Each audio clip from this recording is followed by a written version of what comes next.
ఒక్కసారి కొమ్మూరి గోల్డ్ కి కాల్ చేయండి. తాకట్లో ఉన్న మీ బంగారాన్ని విడిపించి మార్కెట్ ప్రైస్ కి వాళ్ళు కొనుక్కుని మిగతా డబ్బులు మీకు ఇచ్చేస్తారు. ఒక వ్యక్తి ప్రవర్తన వలన కుటుంబాలు ఏ విధంగా చెడిపోతాయో, ఒక వ్యక్తి ప్రవర్తన వల్ల సమాజం ఏ విధంగా విధ్వంసానికి గురవుతుందో, ఒక వ్యక్తి ప్రవర్తన వల్ల ప్రాంతాల మధ్యన, కులాల మధ్యన ఎటువంటి విభేదాలు వస్తాయో, దీనన్నింటికీ మించి పదవీ కాంక్షతో ఎన్ని అగత్యాలకి పాల్పడతారో దానికి బెస్ట్ ఎగ్జాంపుల్ ఉదాహరణ జగన్మోహన్ రెడ్డి గారని చెప్పి ఈ సందర్భంగా తెలియచేస్తున్నాను. నా మాటలు అందరూ వినాలి. ఈవెన్ సాక్షి మీడియా కూడా లైవ్ ఇవ్వాలి.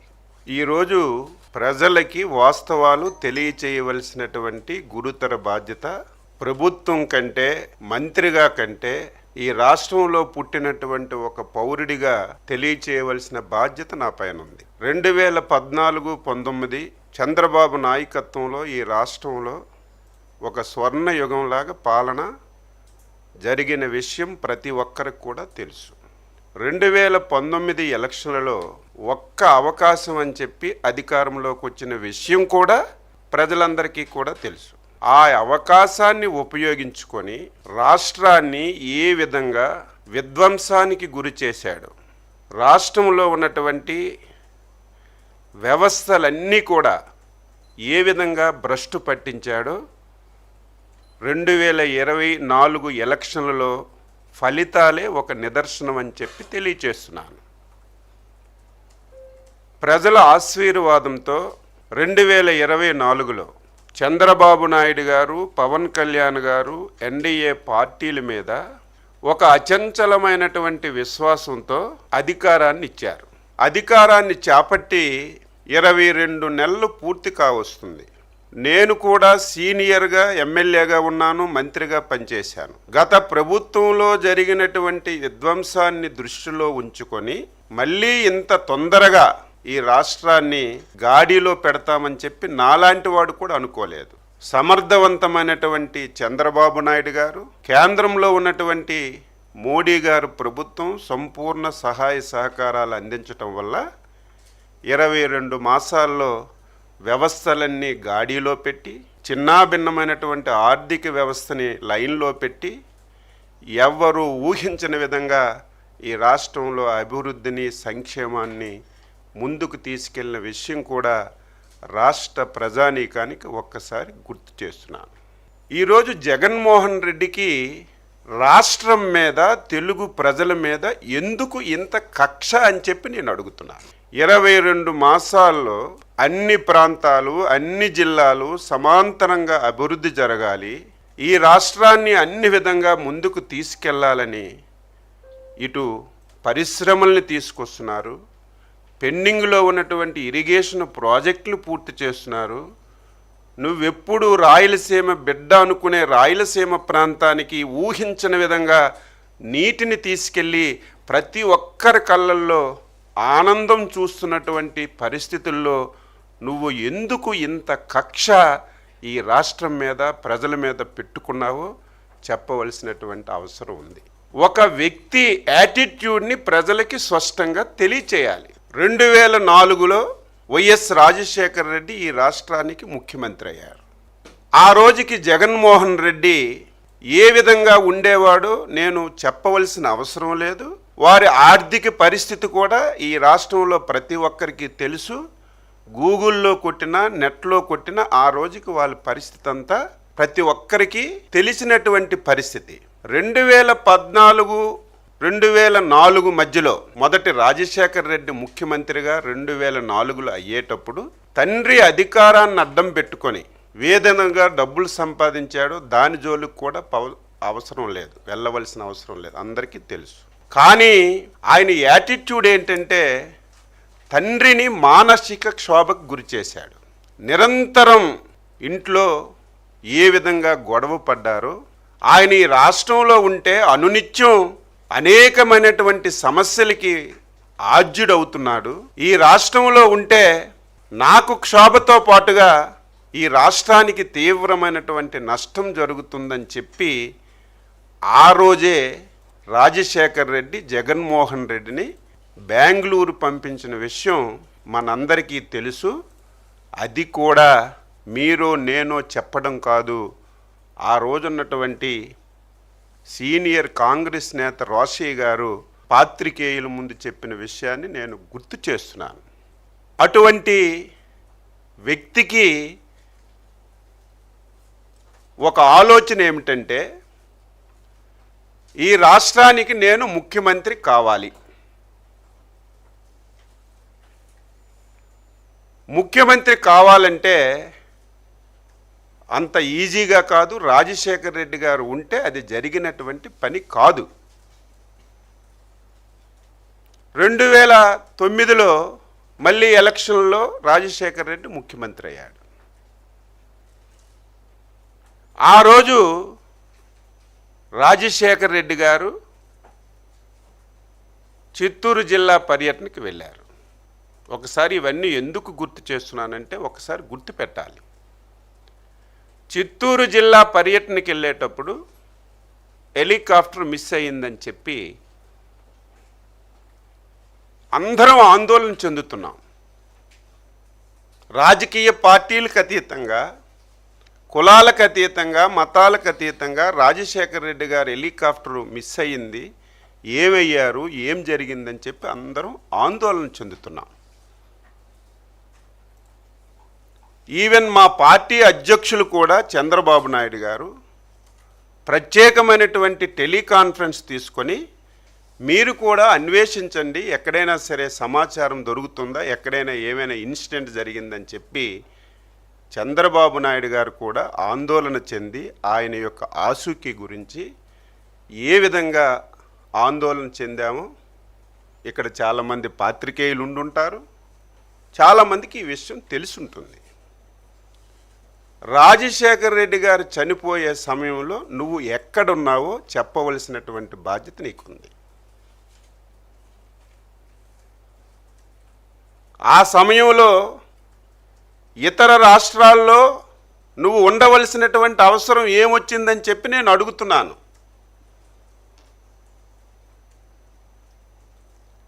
ఆ సమయంలో పోలవరం టెండర్లు చనిపోయిన రోజునే 100 కోట్ల రూపాయలు టెండర్లు ఆన్లైన్లోకి ఎక్కించి టెండర్లు పిలిచినటువంటి పరిస్థితికి ఆన్సరు నువ్వు చెప్పవలసినటువంటి అవసరం ఉంది. దీనన్నింటికీ మించి అందరము ఆందోళన చెందుతుంటే, ఏమయ్యారో ఆచోకీ మనకు తెలియటం లేదని చెప్పి ప్రతి ఒక్కరం అదే ప్రయత్నంలో ఉంటే నువ్వు చేసిన పనేంటి? అప్పటికే నిర్ధారణ కాలేదు, మిస్ అయ్యారా, చనిపోయారా, ఏం జరిగిందో నిర్ధారణ కాలేదు. అంతకంటే ముందే నువ్వు ముఖ్యమంత్రి పదవి గురించి సంతకాలు సేకరణ చేసిన విషయం కూడా ఈ సందర్భంగా రాష్ట్ర ప్రజానీకానికి గుర్తు చేస్తున్నాను. మనిషి యాటిట్యూడ్ తెలుసుకోవాలి. ఆ రోజు చాలామంది చాలా అనుమానాలు వ్యక్తం చేశారు. జగన్మోహన్ రెడ్డి ఆ రోజు రిలయన్స్ వాళ్ళు చేశారని చెప్పి రిలయన్స్ ఏజెన్సీల మీద దాడి చేయించాడు. మళ్ళీ అదే రిలయన్స్ వాళ్ళతో మంచి చేసుకుని వాళ్ళకి రాజ్యసభ స్థానాలు ఇచ్చాడు. అదే సమయంలో చాలామంది సీనియర్ నాయకులు చాలా రకాలుగా మాట్లాడారు. అదే సమయంలో ఈ పార్టీలో ముఖ్య నేతగా ఉన్నటువంటి బొత్స సత్యబాబు గారు బహిరంగంగా వైఎస్ మృతి వెనక జగన్ హస్తం ఉందని సాక్షాత్తు నీ దగ్గర ఉన్నటువంటి బొత్స సత్యబాబు గారు ఆ వేళ మాట్లాడారు. కానీ మేము ఆ రోజు అంత సీరియస్గా తీసుకోలేదు. సభ్య సమాజంలో ఎవరు కూడా ఇటువంటి పని చెయ్యరని. కానీ తరువాత పరిణామాలన్నీ కూడా చూస్తుంటే ఒక సైకోకి పదవి వ్యామోహం వస్తే పదవి గురించి ఏదైనా చేస్తాడు. తండ్రినైనా వదలడు, బాబాయినైనా వదలడు, తల్లినైనా వదలడు, చెల్లినైనా వదలడు, ఈవెన్ పార్టీ వాళ్ళనైనా సరే వదలడని తరువాత జరిగినటువంటి పరిణామాలన్నీ కూడా మనం చూస్తున్న విషయం కూడా ఈ సందర్భంగా తెలియజేస్తున్నాను. తండ్రి మరణాన్ని సింపతిగా మలుచుకొని ఏ విధంగా ప్రవర్తించాడో ఒకటి, తండ్రి మరణం నిర్ధారణ కాకముందే సంతకాలు పెట్టి ముఖ్యమంత్రి పదవి గురించి ఏ విధంగా ప్రయత్నం చేశాడో మనందరికీ తెలిసిన విషయం. తరువాత తెలుగుదేశం పార్టీ 2014లో గెలవటం, జగన్మోహన్ రెడ్డి తండ్రి సావుని సింపతిగా ఎంపిక చేసుకొని రాష్ట్రం అంతా తిరిగి సింపతి పొంది ఒక్క అవకాశం అని చెప్పి ఎలక్షన్లో వెళ్ళినా ఏ ఒక్కరూ ఆ వ్యక్తికి నమ్మలేదు, అధికారాన్ని ఇవ్వడానికి ఇష్టపడలేదు. ఏ సర్వేలు చూసినా 2014, 19 మళ్ళీ చంద్రబాబు నాయుడే ముఖ్యమంత్రి అవుతారు, ఎక్కడ ప్రజల్లో కూడా వ్యతిరేకత లేదు. అటువంటి పరిస్థితిలో ముఖ్యమంత్రి పదవి గురించి బాబాయి వైఎస్ వివేకానంద రెడ్డిని అడ్డంగా గొడ్డలతో నరికిన విషయం నేను చెప్పడం కాదు, చిన్న పిల్లవాడికి లేపిన, పడుకున్నవాడికి లేపిన ప్రతి ఒక్కరూ చెప్పే పరిస్థితి వచ్చిందని చెప్పి ఈ సందర్భంగా తెలియజేస్తున్నాను. తరువాత చెల్లి,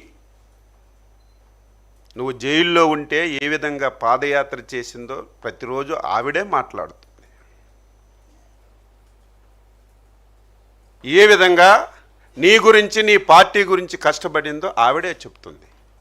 తండ్రి ఇవ్వవలసినటువంటి ఆస్తి కూడా ఇవ్వకుండా ఇంటిలో బయటికి పంపించిన విషయం కూడా రాష్ట్ర ప్రజలు ఒకసారి తెలుసుకోవాలి.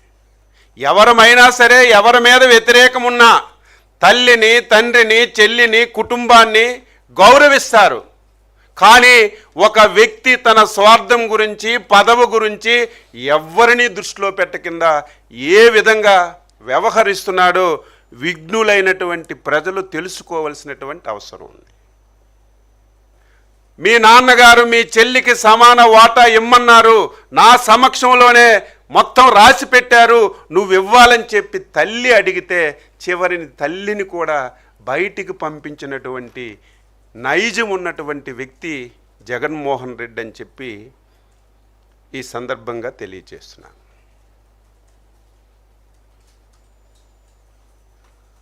నీ మీద ఇన్ని అబండాలు వస్తే ఒక్క రోజైనా నువ్వు మాట్లాడావా? ఒక్కదానికైనా ఆన్సర్ చేసావా? నేను ఎందుకు ఇవన్నీ చెప్తున్నానంటే, మొన్నటి వరకు బొత్స సత్యబాబు గారు చెప్పినా, లేకపోతే XY మాట్లాడినా, మాకు అనుమానాలున్నా మేము ఎప్పుడూ అనుకోలేదు. కానీ ఈ పరిణామాలన్నీ చూస్తే ఆ రోజు రాజశేఖర రెడ్డి యొక్క మరణానికి కూడా నీ బాధ్యత ఉందని ఆ రోజు ఏదైతే బొత్స గారు చెప్పారో అది కూడా ఈరోజు నాకు అనుమానం వస్తుందని చెప్పి తెలియజేస్తున్నాను. ఒక సైకోకి పదవి వేగం వస్తే ఏ విధంగా ప్రవర్తిస్తాడో ది బెస్ట్ ఎగ్జాంపుల్. ఆయనకు కావలసింది పదవే. రాష్ట్రం ఎలాగున్నా పర్వాలేదు, ప్రజలు ఎలాగున్నా పర్వాలేదు, కుటుంబం విడిపోయినా పర్వాలేదు, ఆత్మీయులకి అంతమంచినా పర్వాలేదు, కావలసింది పదవి, పదవి, పదవి తప్ప ఇంకొకటి లేదు అని చెప్పి తెలియజేస్తున్నాను.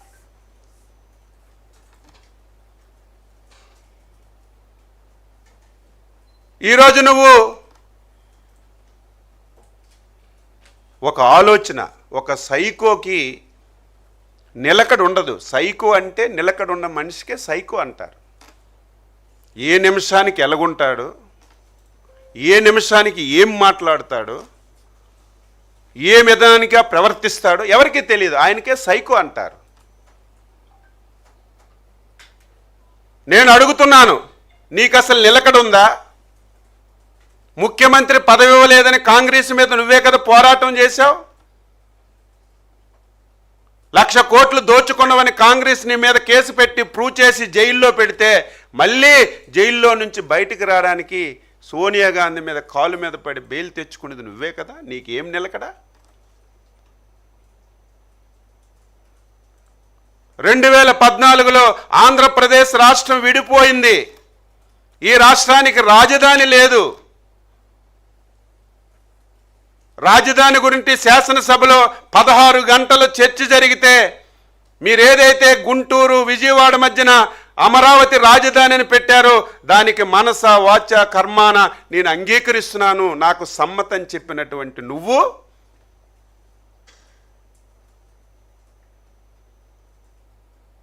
2019 ఎలక్షన్లలో చంద్రబాబు నాయుడు గారే ఇల్లు కట్టుకోలేదు, నేను ఇల్లు కూడా కట్టుకున్నాను, నాకున్నటువంటి క్రెడిబిలిటీ చంద్రబాబు నాయుడు గారికి లేదు, ఇదే రాజధాని అమరావతి రాజధాని అని చెప్పినటువంటి నువ్వు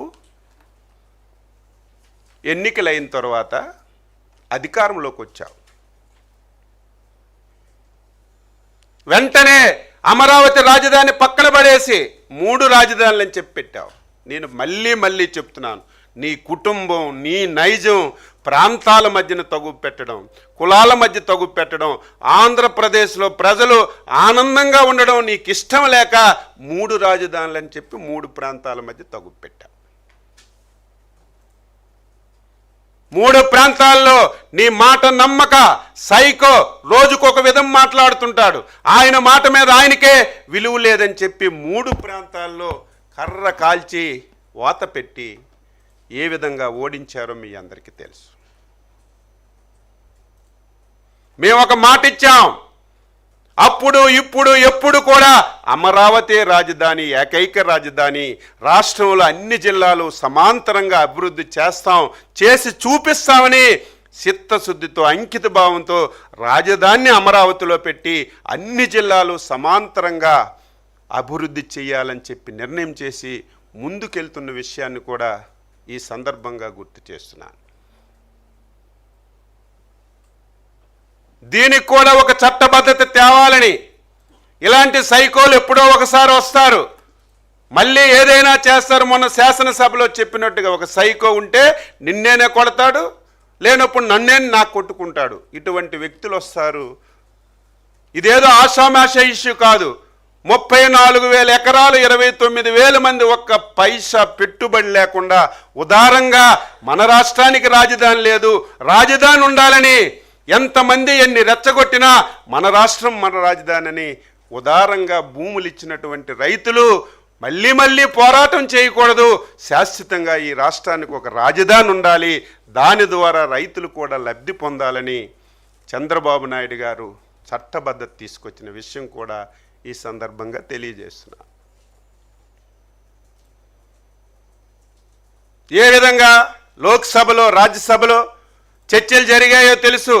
స్వాతంత్ర భారతదేశంలో ఎన్నో ప్రధానమైన అంశాల మీద పార్లమెంట్లో డిస్కషన్స్ వచ్చాయి, రాజ్యసభలో డిస్కషన్స్ వచ్చాయి.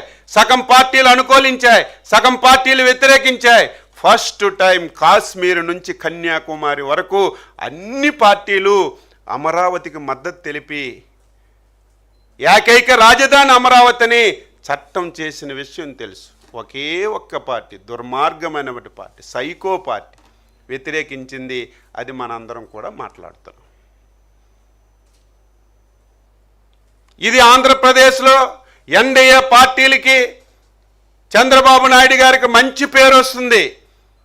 దీన్ని ఏ విధంగా డైవర్ట్ చేయాలి, దీన్ని ఏ విధంగా ప్రజల యొక్క మనసులు మార్చాలని చెప్పి కొత్తగా మావిగన్ అని చెప్పి ఒక పేరు తీసుకొచ్చారు. ముందు ప్రాంతాల మధ్య తగువు, ఇప్పుడు 3 జిల్లాల మధ్యన తగువు పెట్టాడు. సైకో కాకపోతే ఏంటి? మావిగన్ అంటే ప్రతి ఒక్కరూ నిన్ను జోకర్లాగా చూస్తున్నాడు. ఇదేదో ప్రజలు రాజకీయ పార్టీలు కాదు, నీ పార్టీలో నీ చుట్టూ తిరిగిన వాళ్ళు కూడా జోకర్లాగా చూసి ఏంటి పిచ్చెక్కిందా, ఆంధ్రప్రదేశ్ ప్రజలు కర్ర కాచి వాత పెట్టి 11 సీట్లకు దించినా ఈయనలో మార్పు లేదు, ఏం చేయాలని నీ పార్టీలో ఉన్న వాళ్ళే నిన్ను ఎగతాళిగా మాట్లాడుతుంటే కనీసం సిగ్గు లేకుండా దాన్ని నువ్వు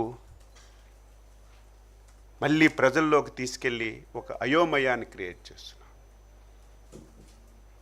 దీనికి తోడు వైసీపీలో పెద్దలు, వాళ్ళు ఏదో నిన్నో మొన్నో వచ్చిన వాళ్ళైతే నేను పెద్దగా స్పందించను, కొత్త వాళ్ళు కదా. పిసిసి ప్రెసిడెంట్లు చేసిన వాళ్ళు, ఈ రాష్ట్రంలో పెద్ద పెద్ద మంత్రి పదవులు చేసిన వాళ్ళు, రేపు మేము అధికారంలోకి వస్తే ఈ చట్టాన్ని మార్చేస్తామని చెప్పి మాట్లాడుతున్నాను.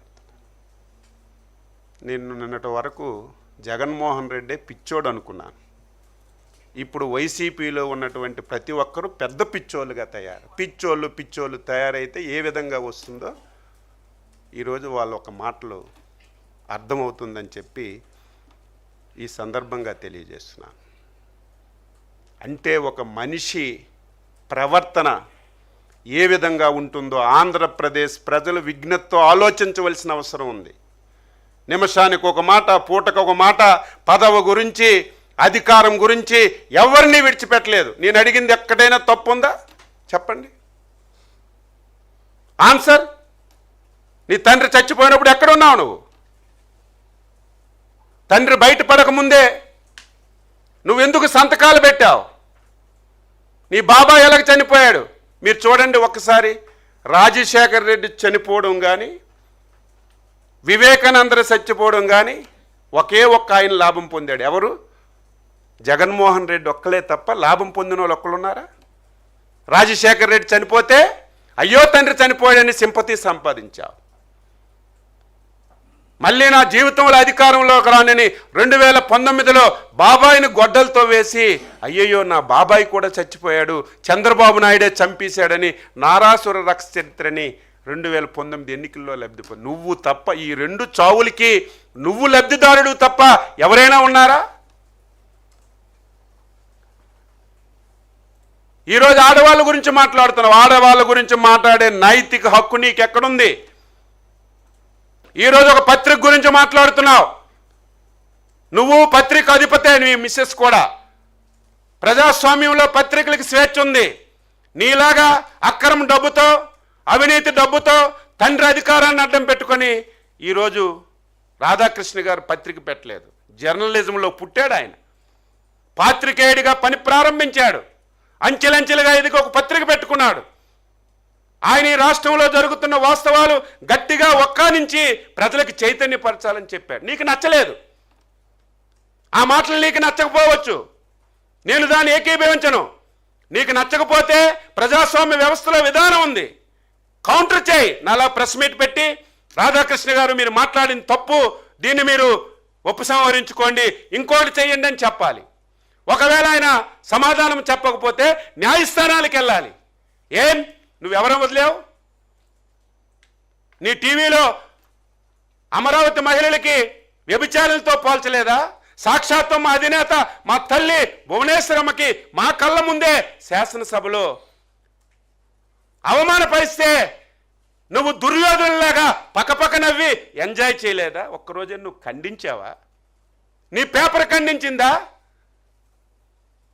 ఈరోజు మహిళలకి ఏదో జరిగిపోయిందని ఇష్టానుసారంగా దాడులు చేస్తున్నారు.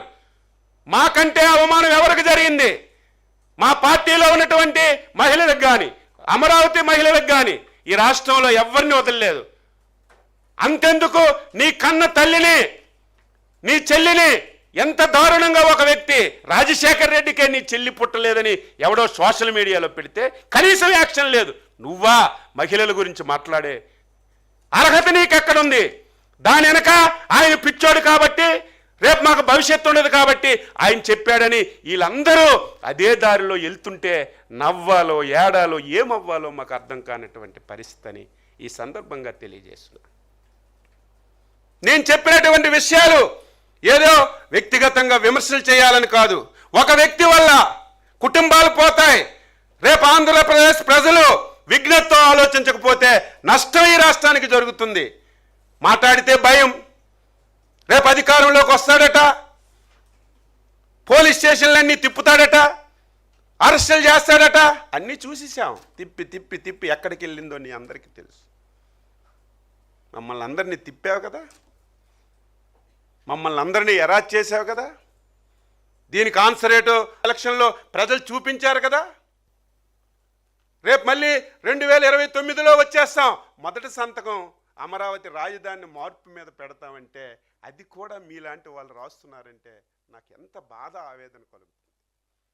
మీరా మాట్లాడేది? నీ వ్యక్తిత్వం ఏంటి? ప్రతి ఒక్కరు కూడా సభ్య సమాజంలో తెలుసుకోవాలి, ఇటువంటి వ్యక్తులు ఈ రాష్ట్రానికి చీడ పురుగులు. ఇదేదో మా గురించో మా అధికారం గురించో కాదు. ఇప్పటికే ఈ రాష్ట్రం ఏ విధంగా నాశనం అయిందో, ఈ రాష్ట్రం అంటే ప్రతి ఒక్కరూ ఏ విధంగా అసహించుకున్నారో మనందరికీ తెలుసు. ఈ రాష్ట్రాన్ని మళ్ళీ గాడిలో పెట్టి ఒక స్టేబుల్ ఇచ్చి ముందుకు తీసుకెళ్తున్నటువంటి తరుణంలో ప్రజలు కూడా అర్థం చేసుకోకపోతే, ప్రజలు కూడా ప్రశ్నించకపోతే ఇటువంటి వ్యక్తులు రాజకీయాలకు అవసరం? పార్టీ లేకపోతే బయటికి రాగలరా? ఒక రాజకీయ పార్టీ ముసుగులో ఒక దొంగ పేపరు, ఒక దొంగ టీవీ పెట్టుకొని ఇష్టానుసారంగా ప్రతిరోజు అవాస్తవాలు మాట్లాడుతుంటే ప్రజలు దీన్ని ఖండించవలసిన అవసరం ఉంది, నిలదీయవలసినటువంటి అవసరం ఉందని ఈ సందర్భంగా తెలియజేస్తూ, నా ప్రయత్నం అంతా ఒక వ్యక్తి నిమిషానికి ఏ విధంగా మారుతున్నాడు, ఆ వ్యక్తి పదవి గురించి, ముఖ్యమంత్రి గురించి ఏ విధంగా ఎంతమందిని మభ్యపెట్టాడు, ఎంతమందిని పొట్ట పెట్టుకున్నాడో చెప్పాలనే ప్రయత్నమే తప్ప ఇంకొకటి కాదు అని చెప్పి సందర్భంగా తెలియచేస్తూ, నాకు విశ్వాసం ఉంది, నమ్మకం ఉంది. నేను 6 సార్లు రాజకీయాల్లో ఉన్నాను. ఆంధ్రప్రదేశ్ ప్రజలు చాలా తెలివైన వాళ్ళు, ఒక్క అవకాశం అని ఇచ్చారు. మళ్ళీ జీవితంలో ఇటువంటి వ్యక్తికి ఈ రాష్ట్రంలో అధికారం ఇవ్వరు. ఎందుకు చెప్తున్నానంటే భవిష్యత్ అంతా పిల్లల మీద ఉంది. ఆంధ్ర రాష్ట్రం మళ్ళీ బాగుపడాలంటే ఇటువంటి వ్యక్తి రాష్ట్రంలో ఉండకూడదు అని చెప్పి ప్రతి ఒక్కరూ స్ట్రాంగ్గా నిర్ణయం తీసుకున్నారు. కాబట్టి నువ్వు ఎన్ని ప్రయత్నాలు చేసినా నువ్వు అధికారంలోకి రావడం కళ అని చెప్పి సందర్భంగా తెలియజేస్తూ, నేను చెప్పిన దాంట్లో వాస్తవాలైతే విజ్ఞతతో వినండి. దీనికి ఆన్సర్ కూడా చేయాలి. ఈరోజు ఏదో వైఎస్ సచ్చిలో నేను చెప్పడం కాదు, మా పార్టీ చెప్పడం కాదు, సాక్షాత్తు నీ పక్కన పెట్టుకున్న వ్యక్తే చెప్పాడు. చాలామంది మీ వైసీపీలో ఉన్నారు, ప్రతి ఒక్కరు మాట్లాడారు. వైఎస్ హత్యలో, వైఎస్ మరణంలో జగన్ పాత్ర ఉంది, జగన్ కుట్ర ఉందని. దీనికి నువ్వు ఆన్సర్ చేయి, దీనికి సమాధానం చెప్పు. ఆ రోజు కూడా మేము ఏదో లైట్గా అనుకున్నాం, కానీ నీ పరిణామాలు, నీ క్రూరత్వాలన్నీ చూస్తే ఇది మాకు కూడా నిజమనిపిస్తుందని చెప్పి సందర్భంగా తెలియజేస్తున్నాను. దీనికి ఆన్సర్ చేయమని చెప్పి సందర్భంగా కోరుతున్నాను.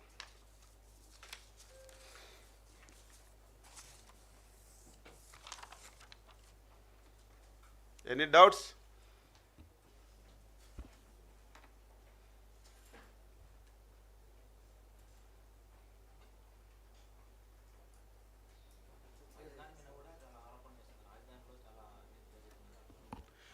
ఇప్పుడు కొత్తగా పల్లవించుకున్నాడు. మొన్నటి వరకు ప్రజలకు మభ్యపెట్టడానికి 3 రాజధానులు, ఇప్పుడు చట్టం వచ్చిన తర్వాత కొత్తగా అవినీతి జరిగిపోయింది, మొత్తం డబ్బంతా 2 లక్షల కోట్లు ఇక్కడే ఖర్చు పెట్టేస్తున్నారని చెప్పి కొత్త పల్లవించుకున్నాడు. మీ జ్ఞానం లేకపోతే రండి, పాఠాలు చెప్తాం. సెల్ఫ్ ఫైనాన్స్ ప్రాజెక్టు, ఒక పైసా ప్రభుత్వం ఖర్చు పెట్టడం లేదు అమరావతి మీద. ఈరోజు ఏ జిల్లాలో ఏ పనులు చేస్తున్నామో ఒక్కొక్కరు మాట్లాడుతున్నారు. అందులో పెద్ద పెద్ద మంత్రులు చేసిన వాళ్ళు మాట్లాడుతుంటే నాకే ఆశ్చర్యం వేస్తుంది. ఏం చేశారు? ధర్మాన ప్రసాద్, బొత్స సత్యబాబు ఉత్తరాంధ్రకు రాజధాని అన్నావు కదా, మొన్నటి వరకు మభ్య పెట్టావు కదా, ఆయన తానా అంటే మీరు తందాన అన్నారు కదా. ఈరోజు ఉత్తరాంధ్రను వదిలేసి మావిగాని పెట్టేటప్పుడు మీకు సిగ్గులజ్జు ఉండాలి కదా మాట్లాడడానికి. అంటే ఆయన కూడా మాటలు మారుస్తుంటే మీరు కూడా మాటలు మారిస్తే ప్రజలు అంత అమాయకులా? రండి, ఉత్తరాంధ్రలో 22 మాసాల్లో ఏం చేశామో కాలికి గజ్జి కొట్టుకొని చెప్తాను. 22 మాసాలు పరిశ్రమలు ఏమొచ్చాయి, ఇండస్ట్రీలు ఏమొచ్చాయి, ఇరిగేషన్ ప్రాజెక్ట్స్ ఏమొచ్చాయి, మీ హయాంలో ఏం జరిగింది? అమరావతి రాజధానిని 3 ముక్కలు చేసి ఉత్తరాంధ్ర రాజధాని అన్నావు. ఏం చేసావు చెప్పండి. మీరు అభివృద్ధి మీద అడిగితే చెప్తాం, ఏం చేశారు అడిగితే చెప్తాం. కానీ కక్ష కుట్రలు ఈ రాష్ట్రాన్ని బలి చేయాలని నీ పదవి గురించి నువ్వు ఇష్టం వచ్చినట్టుగా మాట్లాడితే నేను కార్యకర్తలకు కూడా, మా కార్యకర్తలకు కూడా చెప్తున్నాను, మా నాయకులకు కూడా చెప్తున్నాను, 2014-19 మేము పని చేయకపోలేదు, సంక్షేమాన్ని అందించకపోలేదు, ఇలాగే ప్రతిరోజు అబద్ధాలు. అందుకే మీరు చూడండి, ఈసారి నేను కూడా అనుకున్నాను, మాటకు మాట చెప్తాను, ప్రతిరోజు ప్రజలకు చైతన్యపరుస్తాం. 2014-19 ఆడిందే ఆడిగా పాడిందే పాడగా తప్పులు చెప్తూ వెళ్తే మేము సరైనటువంటి ఆన్సర్ చేయకపోవడం వల్ల 2019లో ఓడిపోయాం. ఈసారి నీకు ఆ ఛాన్స్ ఇవ్వం. నువ్వేది చెప్తావో క్లారిటీగా ప్రజలకు ఎడ్యుకేట్ చేస్తాం. నేను చెప్పింది ఇప్పుడు తప్పులేదు, క్రానలాజికల్గా చెప్పాను డే 1 నుంచి. కాదని ఎవరైనా చెప్పగలరా అని చెప్పి సందర్భంగా తెలియజేస్తూ మా కార్యకర్తలకి, నాయకులకు కూడా కోరుతున్నాను, ఎక్కడికెక్కడ అప్రమత్తంగా ఉండాలి. వీళ్ళు చేసిన అబద్ధాలు, అవాస్తవాలు ఎప్పటికప్పుడు మనం ప్రజలకి చైతన్యపరిస్తే ఆంధ్రప్రదేశ్ ప్రజలు విఘ్నులు. ఎట్టి పరిస్థితుల్లో మంచిని ప్రేమిస్తారు, ధర్మాన్ని ప్రేమిస్తారు, ధర్మాన్ని రక్షిస్తారని చెప్పి సందర్భంగా తెలియజేస్తూ, ఇటువంటి వ్యక్తి ఈ రాష్ట్రంలో ఉండడానికి వీల్లేదు, ఇటువంటి పార్టీ ఈ రాష్ట్రంలో ఉండడానికి వీల్లేదని చెప్పి నేను స్పష్టంగా తెలియజేస్తాను.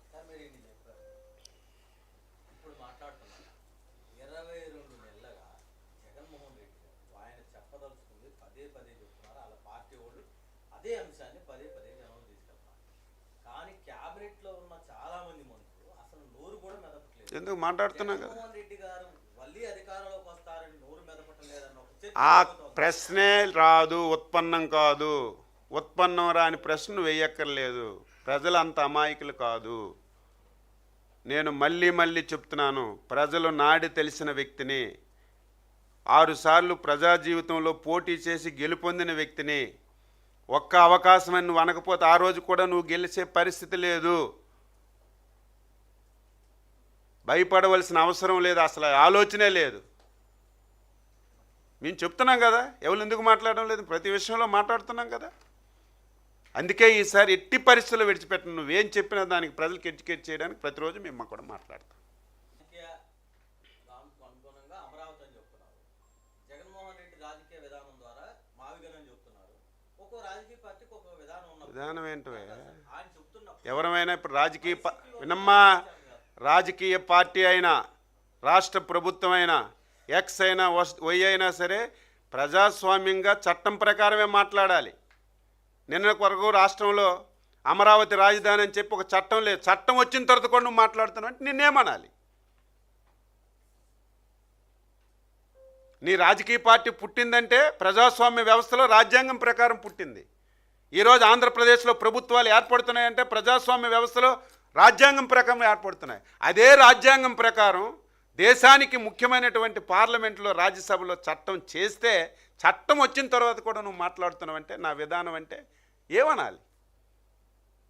నువ్వే చెప్పు. చట్టం రాకముందు నువ్వు మభ్య పెడితే ఒక అర్థం ఉంది. సాక్షాత్తు భారత పార్లమెంటే చట్టం చేసి ఒక గజెట్ కూడా రిలీజ్ చేసిన తర్వాత కూడా నువ్వు మాట్లాడుతున్నావంటే నీ సైకో. ప్రజలు క్షేమంగా సంతోషంగా ఉండడానికి ఇష్టం లేక నువ్వు మాట్లాడుతున్నావు తప్ప ఇంకొకటి కాదు. అంటే వాళ్ళు ఒకటి చెబుతున్నారు, మీరు బలం ఉంది కాబట్టి మీరు పార్లమెంట్లో చట్ట సవరణ చేయించారు, మాకు బలం వస్తే మేము కూడా ఏం పీకావు? 3 రాజధానులని, 3 రాజధానులని ఏం పీకావు? బలం ఉంది కదా వేళ నీకు. 151 సీట్లు ఉన్నాయి కదా, 22 పార్లమెంట్ సభ్యులు గెలిచారు కదా. ఆ రోజు కూడా చీటికి మాటికి కేంద్రంలో ఉన్నటువంటి ప్రభుత్వానికి మోకరిల్లేవు కదా. ఆ రోజు ఎందుకు చేయించుకోలేకపోయావు? ఆన్సర్. నీకు ఒకసారి ఇచ్చారు అవకాశం, 151 సీట్లు ఇచ్చారు ఆంధ్రాలో, 22 మంది పార్లమెంట్ సభ్యులు ఇచ్చారు. ఆ రోజు కూడా కేంద్రంలో ఉన్న ప్రభుత్వానికి మోకరిల్లావు, మాట్లాడితే కాలుకు దండం పెట్టావు, అన్నీ చేసావు. ఆ రోజు ఎందుకు నువ్వు చేసుకోలేకపోయావు? ఆ రోజే చట్టం వస్తే మళ్ళీ ఎవరూ చేయలేకపోతాం కదా. ఈరోజు భారత పార్లమెంట్ చట్టం చేసిన తర్వాత కూడా నువ్వు ప్రజలకు మభ్య పెట్టాలనుకుంటే ఇంకా నిన్నే ఏమనాలో నాకు అర్థం కావట్లేదు.